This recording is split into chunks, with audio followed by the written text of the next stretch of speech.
டேய் மச்சான் இந்த வீடியோ பாரேன். நாம பண்ணலாம் டிஸ்கோவுக்கு போகலாம், ஓட்காவ போடலாம், ஓடி பாடி ஆடலாம்.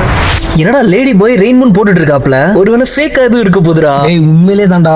என்னடா சொல்ற? இந்த அளவுக்கு மோசமாகிற அளவுக்கு அப்படி என்ன ரீசன் இருக்க போகுது? எக்ஸாக்ட்டா என்ன நடந்துச்சுன்னு தெரியல. ஆனா சோசியல் மீடியாஸ்ல ஒரு சிலர் என்ன சொல்றாங்கன்னா, அவர் உடம்பு குறைஞ்சிருக்கிறதெல்லாம் பார்த்தா போதைக்கு அடிமையாகி தனியா போயிருக்கணும் அப்படின்னு. இன்னொரு முக்கியமான ரீசன் என்ன சொல்றாங்கன்னா, அவர் இன்ஸ்டால போட்டிருக்க ஒரு போஸ்ட்ல தான் நடிச்ச கடைசி படமான இருகப்பட்டுன்ற படத்துக்கு தனக்கு மிச்சம் வர வேண்டிய சேலரி 30,000 ரூபாய் இன்னும் பெண்டிங் இருக்குன்னு, அது கிடைக்காத மன அழுத்தத்தினாலேயே இந்த அளவுக்கு மோசமாயிட்டாருன்னு சொல்றாங்க. இவர் நடிச்ச படத்துக்கான காசு ஒழுங்கா வராதனாலையும், அதுக்கு அடுத்தடுத்து அவருக்கு ஏற்ற பட வாய்ப்புகள் அமையாதனாலையும் தான் மன அழுத்தத்துக்குள்ள போனதாகவும், அதுக்காக சைக்காட்ரிஸ்ட கன்சல்ட் பண்ணிட்டு இருந்ததாகவும் 1 இயர் முன்னாடி டெல்லி போய் தனியா ரூம் எடுத்து தங்கிட்டு இருக்காருன்னு. பத்தியா சினிமா நம்பி வந்தாலும் இப்படிதான் அழிஞ்சு போக வேண்டியதா இருக்கு. டேய் இப்படித்தான் இப்பெல்லாம் ஒரு பொண்ணோ பையனோ சினிமாக்குள்ள போகணும்னு நினைச்சாலே அவங்கள சுத்தி இருக்க சொசைட்டி எப்படி பாக்குதுன்னா, இங்க பாரு, ஒரு சீரியல் ஆக்ட்ரஸ் படத்துல நடிக்கிறதுக்காக ஆடிஷன்ற பேர்ல கூப்பிட்டு வச்சு எந்த மாதிரி எல்லாம் பண்ணிருக்காங்க.